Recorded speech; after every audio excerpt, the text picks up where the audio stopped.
한국 IR협의 리서치센터 연구위원들이 직접 쓴 보고서를 이렇게 질 좋은 컨텐츠 동영상으로 만나실 수 있습니다. 소중한 리포트 같이 보기, 지금부터는 백종석 연구위원과 함께합니다. 안녕하세요. 예, 안녕하세요. 네, 많은 이제 로봇 기업을 소개해 주셨던 걸로 알고 있는데 오늘은 뉴로메카입니다. 어떤 회사인지 설명부터 해주시죠. 예, 뉴로메카는 2013년에 설립된 로봇 개발 제조 및 솔루션 제공 전문 기업입니다. 22년 11월에 코스닥 시장에 상장을 했고요. 매출 비중으로 보면은 일단 제품이 68%로 상당 부분이고 용역이 31% 정도입니다. 올해 상반기 기준이고요. 그래서 로봇 완제품, 주로 협동 로봇을 판매하는 회사고 일부 산업용 로봇을 하고 있습니다. 조금 더 들어가 보면은 이 회사는 이제 포항공대 박사 출신인 박종훈 현 대표이사가 설립을 했어요. 그래서 포항공대 인력들이 창업한 기업이다, 이렇게 보시면 되겠고, 16년에 이제 제품이 나오기 시작했습니다. 인디라는 협동 로봇이. 그 이후로 굉장히 다양한 제품이 출시가 되면서 국내 로봇 업계 내에서 존재감을 가지고 있는 기업입니다. 22년에 기술 특례 상장으로 코스닥 시장에 상장을 했습니다. 좀 더 살펴보면요, 이제 연결 자회사는 3개가 있습니다. 그래서 베트남과 중국 장수 그리고 USA가 있습니다. 지금 당장은 아닌데 해외 사업을 할 때 이 세 회사가 역할을 할 것으로 보고 있습니다. 그리고 이제 제품을 좀 살펴봐야 되겠죠. 설명을 드린다면은 일단 로봇 완제품을 말씀드릴 수가 있고, 협동 로봇으로는 이제 인디라는 제품, 그리고 산업 로봇으로는 아이콘이라는 제품, 그리고 이동 로봇으로서 모비, 직교 로봇으로서 D, 로봇 플랫폼으로서 누리 같은 라인업을 가지고 있습니다. 그래서 주로 완제품 위주로 하는데 이제 솔루션도 같이 제공하기도 하고, 그리고 이제 회사는 부품 내재화를 통해서 원가 절감을 이제 하려고 하고 있습니다. 즉 모터나 감속기 같은 부품을 내재화하는 준비를 진행 중에 있고요. 장기적으로는 외부 판매도 계획을 하고 있습니다. 고객을 마지막으로 살펴보면요, 대기업, 중견기업 등 이제 제조업체들, 그리고 이제 음식료 업체들, 그리고 큐렉소와 같은 의료 로봇 기업, 그리고 HD 현대 사모 같은 조선사를 고객으로 확보하고 있습니다. 네. 이외에도 향후에 농업용 분야 진출도 기대가 되고, 장기적으로는 좀 더 고객군이 확대될 것으로 예상이 됩니다. 네, 요즘에 음식점 가면 로봇들이 다 서빙 해주잖아요. 그만큼 이제 가까운 곳에서 볼 수 있는 게 됐는데, 전 세계적으로 로봇 시장의 성장세는 좀 어떻게 흘러가고 있나요? 네, 로봇 산업은 이제 맨 처음에는 산업용 위주로, 산업에서 이제 그 제조용 그 설비에서 시작이 됐죠. 그래서 독일이나 스위스, 일본 기업들이 강자로 초기에 부상이 됐고, 2000년 초반부터는 산업용 분야에 국한되지 않고 여러 이제 분야에 대한 로봇 활용이 일반화되기 시작했습니다. 그래서 기업으로는 이제 덴마크에서 2005년에 유니버설 로봇이라는 기업이 설립이 되면서 그 기업이 전통적인 산업 로봇이 아닌 협동 로봇을 주요 사업으로 해 갔거든요. 그래서 협동 로봇 시장이 열리면서 다양한 협동 로봇에 대한 수요가 확장되었습니다. 국내도 이제 그에 따라서 이제 준비가 됐고, 대표적인 기업은 이제 레인보우 로보틱스고요. 2011년에 카이스트 출신들이 설립한 기업입니다. 그래서 외부의 이제 행사 같은 데에서도 굉장히 적극적으로 이용되는 이 로봇을 사업화했고, 2013년에는 뉴로메카, 2015년에는 두산 로보틱스가 설립이 되면서 굉장히 로봇 산업의 활발한 움직임이 국내에도 진행이 됐습니다. 그래서 이제 저희들도 굉장히 자본시장에서도 주목을 하고 있고, 다만 이제 2023년 작년이죠. 생각보다 이제 실적은 좀 로봇 기업들이 안 좋았습니다. 이유는 제가 보기에는 일단 22년부터 기준금리 때문에 23년에 경기가 안 좋았고, 그리고 로봇 기업들이 단기적인 실적보다는 신제품 개발이나 우수 인력 확보 같은 데에 좀 더 매진했기 때문에 시장 눈높이 대비해서는 실적이 좀 부진했습니다. 그래서 여기 그래프에 보시면은 23년 로봇 완제품 5개사의 연간 매출은 전년 대비 10% 감소했고, 로봇 부품 4사도 23년에 전년 대비 한 12% 매출이 감소하는 좀 아쉬운 모습을 보여줬습니다. 그리고 이제 올해 상반기인데, 올해 상반기는 조금 나아졌습니다. 그래서 완제품사 5개사는 11% 정도 전년 동기 대비 매출 성장을 했습니다. 물론 이제 여기서는 그 로보스타, 로보티즈, 그리고 이제 뉴로메카 같은 일부 기업 역할이 좀 컸고, 특히 뉴로메카가 역할을 했습니다. 그렇지만 이제 로봇 부품사는 여전히 부진했고, 전반적으로 시장 눈높이에는 이제 맞지 않았죠. 그거보다 훨씬 더 고성장을 해야 됐기 때문에 아쉬웠다라고 보고 있고, 다만 이제 성장통은 있지만은 중장기적으로 로봇 산업과 기업의 성장은 여전히 기대가 됩니다. 왜냐하면 기업들은 이제 인건비 절감을 해야 되고 생산성 증대를 해야 되기 때문에, 그리고 노동자 입장에서는 단순 노동은 기피하고 있기 때문에 결국 로봇의 역할은 중장기적으로 늘어날 수밖에 없다라고 보고 있습니다.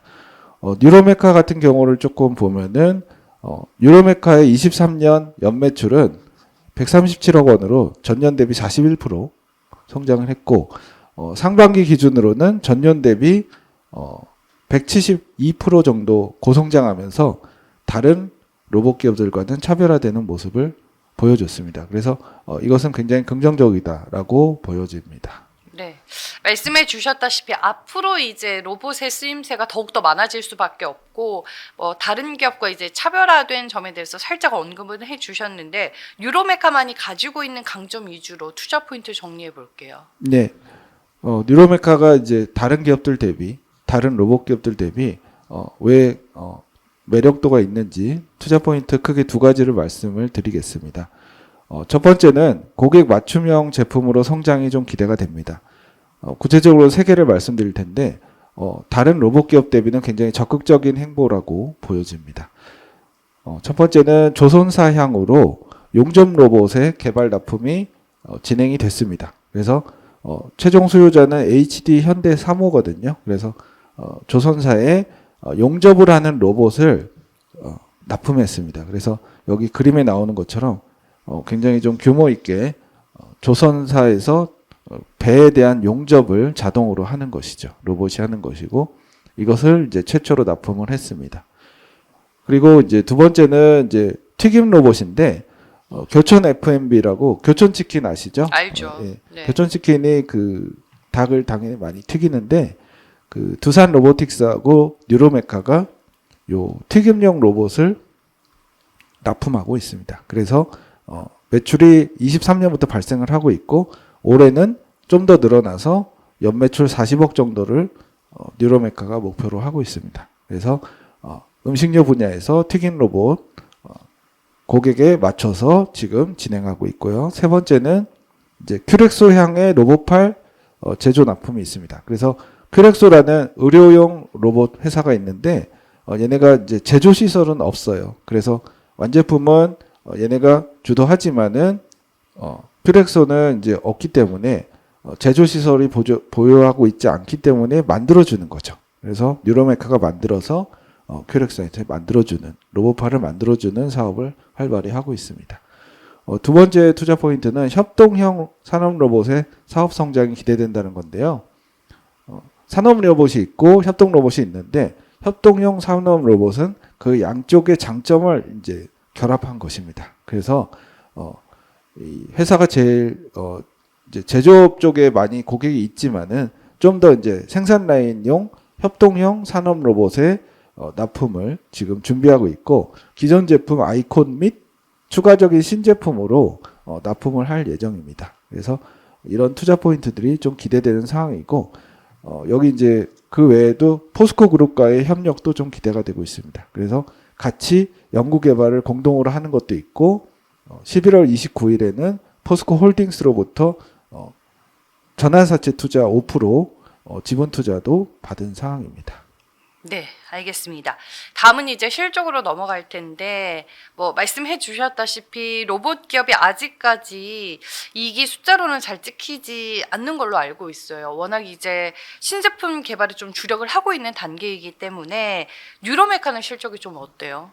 네, 상반기 기준으로 매출액은 110억, 영업적자는 96억 원으로 아직은 사실은 이제 매출이 충분하지 않기 때문에 네. 많은 적자가 좀 나고 있는 상황입니다. 다만 이제 그나마 긍정적인 거는 전년 동기 대비 171%의 매출 성장이 고성장이 나왔다는 것이죠. 그래서 여타 로봇 기업 대비는 매출 고성장이 나오고 있다는 것이 그나마 좋은 점이라고 보고 있습니다. 연간으로는 302억 원의 매출과 231억 원의 영업 적자를 예상하고 있고요. 상반기 쪽에는 사실은 상반기의 연간을 봤을 때는 400억 가까이 매출을 할 걸로 봤지만은 그 정도는 좀 어려울 것 같고 300억 내외의 매출은 가능할 것 같습니다. 이것도 전년 대비해서는 120% 성장이기 때문에 업계 내에서는 고성장으로 좋은 모습을 보여주고 있는 것이고요. 영업 적자는 좀 어쩔 수 없이 좀 많이 날 것 같습니다. 아무래도 이제 제품 라인업 확대를 위해서 매출 원가 상승과 그리고 이제 인력을 많이 뽑았기 때문에 연구 개발비 증가는 좀 불가피한 상황에 있습니다. 네. 그리고 이제 밸류에이션을 저희가 따져봐야 될 텐데 뉴로메카와 좀 비슷한 유사 기업들과 비교를 했을 때는 어떤 수준일까요? 네. 지금 피어는 지금 로보스타 로보티즈, 유일 로보틱스, T 로보틱스 정도로 봐야 될 것 같습니다. 국내 로봇 회사고요. 그 외에 이제 레인보우 로보틱스와 두산 로보틱스가 있긴 한데 제가 표에서 제시는 드렸지만은 두 회사는 이제 대기업 계열사로 이제 피어로 하기에는 조금 적절하지 않아서 그거는 참고로만 보시면 되겠고요. 모두 거의 대부분 이제 적자 기업이잖아요. 그래서 PSR로 일단은 지표 비교를 한번 해보면 동종업종 평균의 PSR은 이제 6.5배 정도 됩니다. 뉴로메카는 지금 8배 정도 되고요. 그래서 뉴로메카가 좀 높죠. 예. 할증을 받는 게 아무래도 올해 이제 매출 성장이 좀 독보적이었다는 점, 그리고 이제 신사업을 굉장히 가장 적극적으로 모색하는 점, 그리고 이제 휴머노이드 개발을 위한 단계적인 노력을 기울이는 점 등이 밸류에이션 할증을 주는 요인으로 작용한 것 같고요. 지금 이제 로봇 기업들 전반적으로 작년 9월, 10월 이후로 이제 주가가 굉장히 많이 내렸는데 아무래도 이제 그 두산 로보티스 상장 때였고 그 이후에 이제 차익 실현 및 기대감 소멸 과정이 좀 있었던 것 같아요. 그리고 이제 고금리 상황에서는 이런 적자 기업에 대한 시각이 좀 좋지 않죠, 일반적으로. 네. 그렇지만 올해 가을부터 이제 기준금리 인하가 전 세계적으로 시작이 됐기 때문에 내년 초부터는 로봇 산업에 대한 기대감 높아질 수 있을 거라고 보고 있습니다. 네, 금리 인하시 대표적인 수혜주라고 볼 수 있기 때문에 여러 가지 환경들이 나아지고 있다라고 이해를 해볼 수 있을 것 같습니다. 리스크 요인 들어볼게요. 네. 동사가 이제 양팔형 고속 협동 로봇, 그리고 이제 장기적으로는 휴머노이드 개발을 해야 되기 때문에 다수의 이제 신사업 내지는 로봇 개발을 해야 되기 때문에 아무래도 이제 연구 개발비가 많이 들겠죠. 그래서 수익성 개선에는 부담이 있습니다.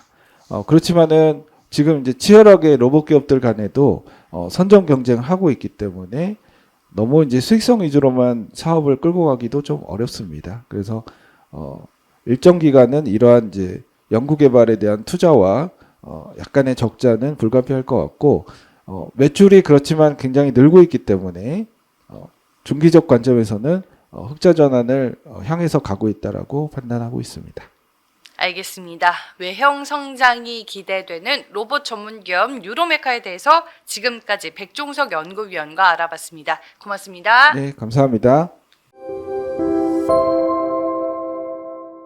네, 소중한 리포터 같이 보기 계속해서 한국 IR협의 리서치센터 연구위원들과 함께하겠습니다. 이번에는 이세롬 연구위원과 기업 얘기 나눠보겠습니다. 안녕하세요. 안녕하세요. 네, 롯데 이노베이트 사명만 들었을 때는 조금 생소할 수도 있을 네. 것 같은데 어떤 회사인지 기업 개요부터 설명을 네. 해주시죠. 롯데 이노베이트는 2017년 이제 설립된 롯데 정보통신이라고 보시면 될 것 같습니다. 롯데그룹의 시스템을 통합 구축하고 솔루션을 개발해주는 이런 IT 시스템 통합 서비스를 이제 운영하고 담당하는 목적으로 설립이 된 회사고요. 2018년도 7월달에 코스피 시장에 상장을 했고 2019년도에 현대정보기술을 좀 흡수 합병했습니다. 올해 3월 달에 사명을 롯데 정보통신에서 롯데 이노베이트로 변경을 했는데요.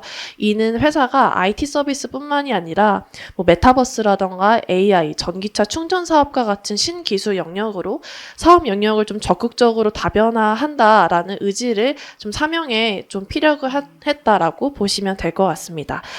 회사의 사업 부분은 크게 세 가지로 구성이 됩니다. SM 사업과 SI 사업, 그리고 전기차 충전 사업입니다. SM 사업은 고객의 요청에 따라서 기업 정보 시스템과 관련된 설비라던가 인력이나 하드웨어 등을 위탁 운영하고 관리하는 서비스를 의미를 하고요. 이 SM 사업 부분의 매출액 대부분은 롯데 그룹사, 계열사 계열사 수요에서 발생을 하고 있습니다.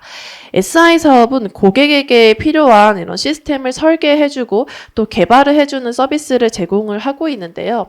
주요 서비스로는 시스템 설계, 그리고 하드웨어를 선정해서 또 발주까지 해주는 서비스, 그리고 애플리케이션 소프트웨어를 개발해주고 유지보수해주는 서비스 등이 포함이 되어 있습니다.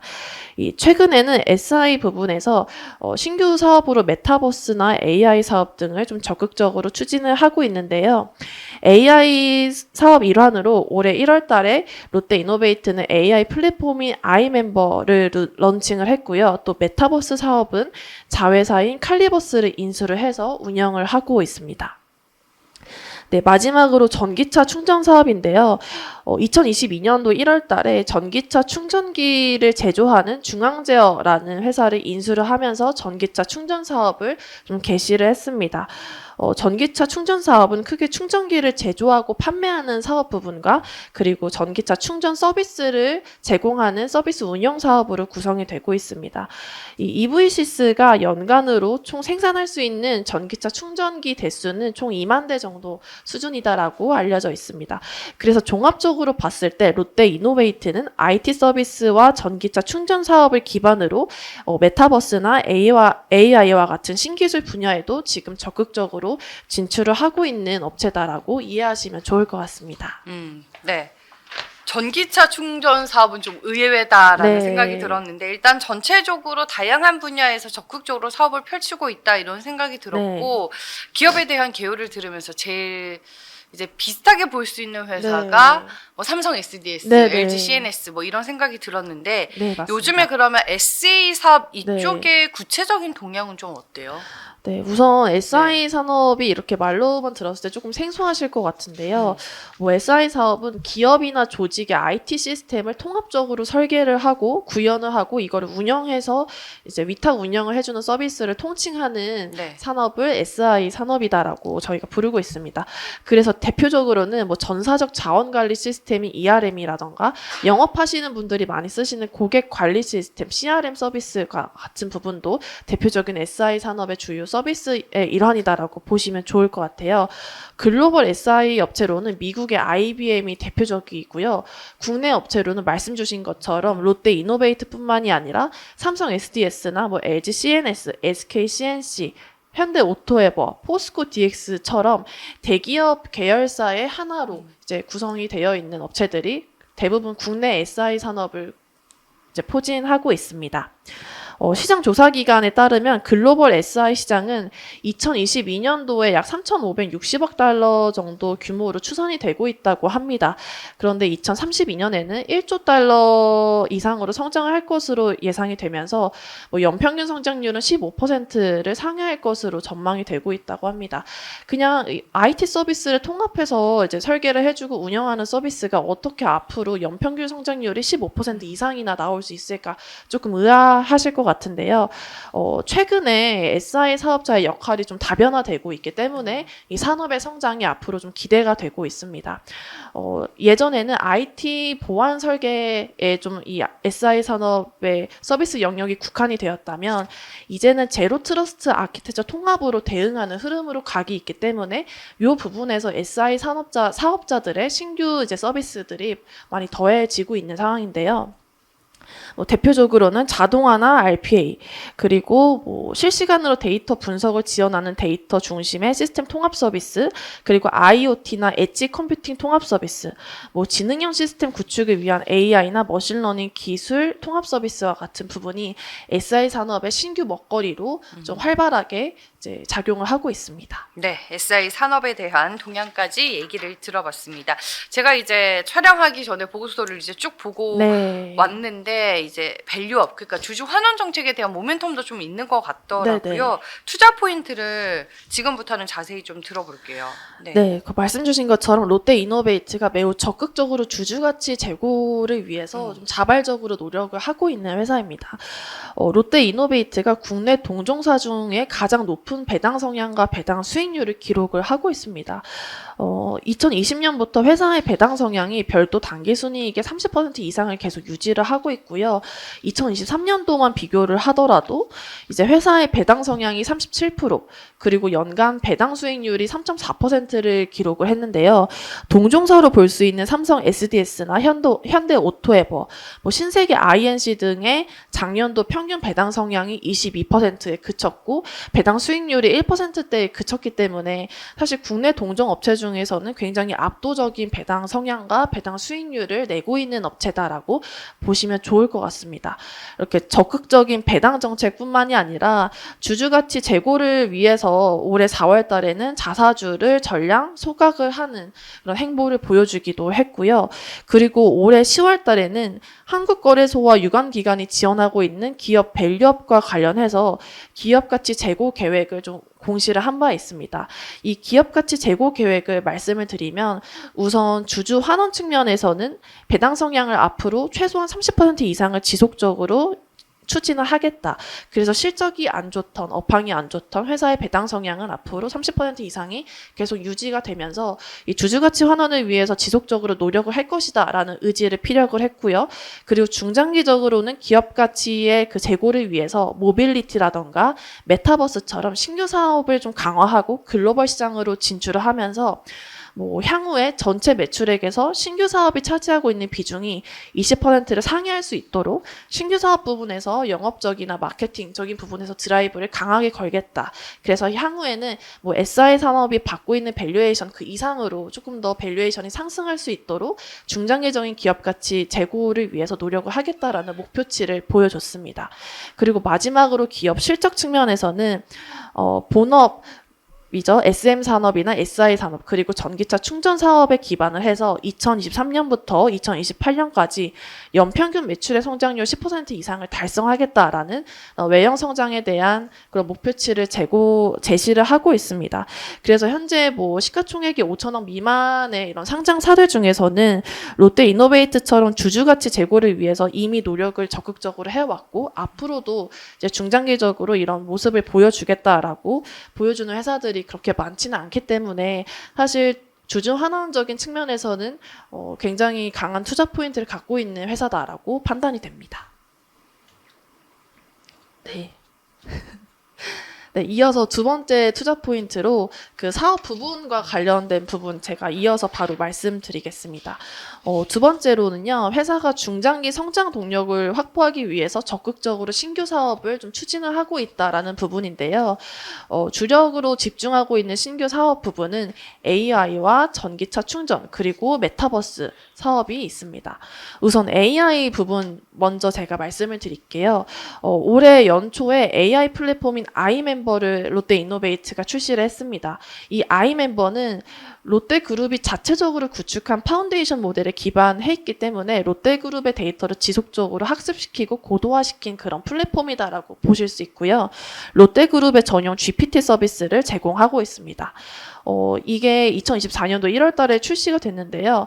1월 달에 이제 플랫폼 사용자 수가 940명이었는데, 9월까지는 26,000명을 돌파했다라고 합니다. 이게 그래서 월 평균 30% 이상의 누적 사용자 수 증가세를 보이고 있고, 이제 현재적으로는 그룹사 내에 도입이 절반 정도 이 GPT 서비스가 이미 이루어진 상태이기 때문에 내년부터는 그룹사 안에서 어떻게 수익화를 할 건지 지금 논의를 하고 있고, 또 향후에는 그룹사 내부뿐만이 아니라 외부로도 좀 고객군을 확장할 것으로 좀 계획을 하고 있습니다. 네, 두 번째로는 전기차 충전 사업인데요. 앞서서 말씀드린 것처럼 전기차 충전 사업은 자회사인 EV시스를 통해서 운영을 하고 있습니다.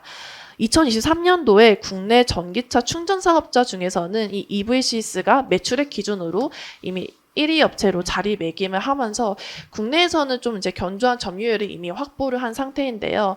이제 올해부터는 해외 진출을 위해서 삼성물산과 함께 EV시스 아메리카라는 미국 합작법인을 설립하는 등 해외 진출을 위한 좀 노력을 많이 추진을 하고 있는 상황입니다. 현재 미국 합작법인에서는 올해 상반기 중에 이미 생산 라인 가동이 완전히 셋업이 된 상황이고요.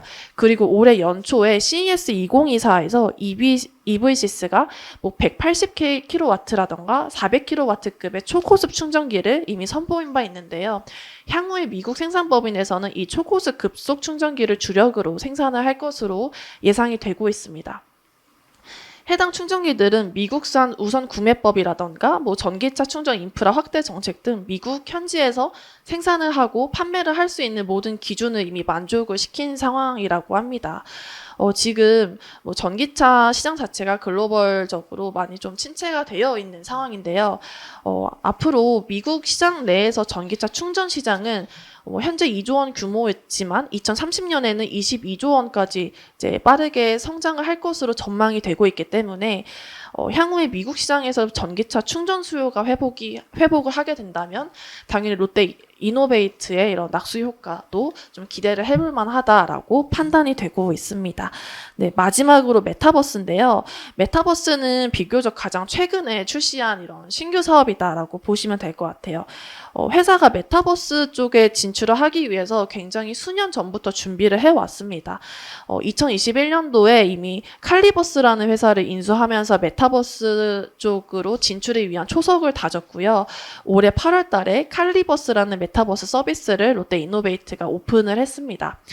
현재 세계 3대 EDM 페스티벌인 투모로우랜드와 MOU를 체결했고 또한 MBC 음악 중심 그리고 일본의 라쿠텐과도 MOU를 체결했다고 합니다. 그래서 올해 하반기 기준으로 이 롯데 이노베이트의 칼리버스가 전략적으로 제휴를 하고 있는 업체가 20개사를 이미 돌파를 했고 이제는 트래픽 확보를 위해서 제휴사들과 적극적으로 콘텐츠 개발을 좀 모색을 하고 있습니다. 그래서 관련된 실적은 내년도 이후부터는 사업화에 대한 구체적인 로드맵이 이제는 출시가 되면서 메타버스라는 이제 산업도 롯데 이노베이트가 적극적으로 진출을 해서 운영을 하고 있다 이런 모습을 2025년도부터는 보여줄 수 있을 것으로 기대가 되고 있습니다. 네, 알겠습니다. 주력으로 이제 어떤 사업에 힘을 주고 있는지에 네. 대해서 자세한 얘기를 들어볼 수 있었습니다. 올해 1분기부터 4분기까지 전체적인 좀 네. 실적 분위기 정리를 해볼게요. 네. 올해 상반기 실적 말씀드리면 매출액은 5,631억 원, 영업이익은 148억 원을 기록했는데요. 영업이익이 올해 상반기 전년도 대비해서 35% 이상 좀 감소를 하면서 크게 수익성이 부진한 모습을 보였습니다. 이유는 자회사인 칼리버스와 EV시스의 영업 적자가 전년도 대비 좀 대폭 확대되었기 때문이고요. 올해 3분기 실적은 이제 공시가 되었는데 3분기 매출액은 2,880억 원, 영업이익은 83억 원을 기록했습니다. 사업 부분별 매출액을 살펴보면 SM 사업 부분은 503억 원, SI 사업 부분은 2,188억 원, 전기차 충전 사업은 189억 원을 성장을 기록했습니다.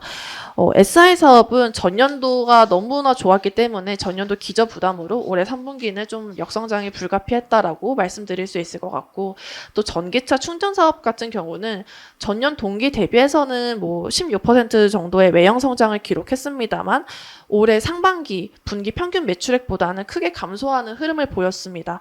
우선 전기차 수요 둔화 영향이 전기차 충전기 제조 업황에도 영향을 끼치고 있기 때문에 이런 부분은 올해 하반기까지 좀 흐름이 이제 안 좋은 업황 흐름이 지속이 되면서 올해 상반기보다 하반기 전기차 충전 사업은 매출액이 좀 둔화될 것으로 판단이 되고 있습니다.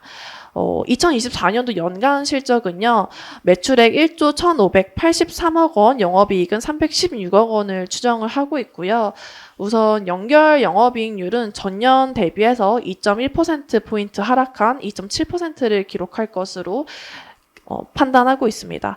수익성이 부진한 이유는 올해 상반기처럼 뭐 자회사들의 고정비 부담이 증가하는 반면에 영업 환경이 제한적이기 때문에 이 회사가 계획한 매출액은 연초 대비 기대치를 좀 크게 하회할 것으로 판단이 됩니다. 그래서 업황이 안 좋은데 또 신규 사업 쪽으로는 뭐 인건비든 뭐 비용이 계속적으로 확대가 되고 있기 때문에 올해 영업이익률은 잠시 쉬어가는 한 해다라고 봐주셔야 될 것 같습니다. 네, 알겠습니다. 밸류에이션은 국내 이제 시장에 상장되어 있는 다른 SI 업체와 비교를 네. 했을 때 어떤 수준인가요? 지금 롯데이노베이트의 PER 멀티플이 올해 추정치 기준으로는 14배 정도 수준에서 거래가 되고 있어요. 그런데 뭐 삼성 SDS는 한 15배, 현대 오토에버는 23배 정도에서 거래가 되고 있습니다. 그래서 롯데이노베이트가 주가가 좀 연초 대비 꾸준히 하락을 하고 있는 반면에도 동종사들보다 밸류에이션 매력이 정말 높다라고 보기에는 어려운 상황인 것 같아요. 롯데이노베이트가 사실 2023년도 4분기부터 2024년도 연초까지는 매우 가파른 주가 상승세를 기록하면서 당시에는 뭐 멀티플이 35배까지도 상승을 했었는데요. 이후에 이제 올해 연초 들어오면서는 주가 하락세가 지속이 되고 있습니다. 그도 그럴 것이 우선 뭐 제한적인 영업 환경이 지속이 되고 있고 또 신규 사업을 위한 비용 투자가 수익성 둔화로 직결되면서 올해 상반기 회사가 자사주 소각과 같은 주주 친화 정책을 집행했음에도 기업 가치는 반등하지는 않고 하락하는 모습이 이어졌다라고 보시면 될 것 같습니다. 회사가 근본 기업 가치 제고 계획을 공시를 했는데요. 우선 현재 SI나 SM 사업 본업에서 추가적인 외형 성장을 기대하기에는 아직까지는 부담스러운 상황입니다. 그리고 전기차 캐즘이나 메타버스 시장에 대한 불확실성이 좀 상존을 하고 있는데요. 이 신규 사업의 전방 산업 업황도 우호적이지는 않기 때문에 회사가 기업 가치 제고 계획을 공시를 했다고 하더라도 뭐 단기적으로 이제 주가 회복이 가능하다기보다는 장기적인 관점으로 회사의 기업 가치 회복세를 좀 지켜볼 필요가 있다라고 판단이 되고 있습니다. 네, 알겠습니다. 마지막으로 투자자분들이 참고하면 좋을 만한 리스크 요인 들어볼게요. 네, 그 롯데이노베이트의 지금 가장 큰 투자 포인트가 사실 밸류업입니다. 그런데 이 밸류업 정책의 핵심은 높은 배당 성향인데요. 그 안정적이고 지속적인 배당을 위해서는 이 재원이 주로 이익 잉여금에 기반을 하고 있는데 이 이익 잉여금이 꾸준히 증가하기 위해서는 회사의 매출이 꾸준히 성장을 해줘야 되고 수익성 개선이 지속되어야 됩니다. 그리고 또 신규 사업을 한다고 했을 때는 정말 이 신규 사업이 성장이 가능한 사업인지에 대한 좀 사업 모델 구축이 필수적이다라고 볼 수 있는데요. 아직까지 회사의 주요 신사업인 EV시스가 영업 적자가 확대가 되고 있고 또 메타버스 플랫폼인 칼리버스는 단시일 내에 매출 성과를 기대하기에는 아직은 비즈니스 모델이 좀 완성이 되지 않았습니다. 그래서 회사가 뭐 올해 30% 이상의 배당 성향을 집행을 하겠다고 하더라도 회사의 DPS는 오히려 예년 대비 축소될 가능성이 있습니다. 롯데이노베이트의 가장 큰 투자 포인트가 현재는 밸류업 정책이다라고 볼 수 있는데 이 밸류업 정책의 핵심 근간인 배당 부분에서 좀 투자자분들이 기대치보다 실질적으로는 배당 금액이 못하다라고 좀 느끼실 수가 있어서 이런 부분은 올해 좀 투자하시기에는 아쉬운 요인이다라고 네, 판단이 됩니다. 네, 밸류업이라는 이 키워드를 어떤 관점으로 바라봐야 할지 리스크 요인에서 조언을 해 주셨습니다. 신규 사업 확대하고 있고 말씀해 주셨다시피 주주 환원 정책을 아주 적극적으로 펼치고 있는 롯데 이노베이트에 대해서 알아봤고요. 지금까지 이세롬 연구위원과 함께했습니다. 고맙습니다. 감사합니다.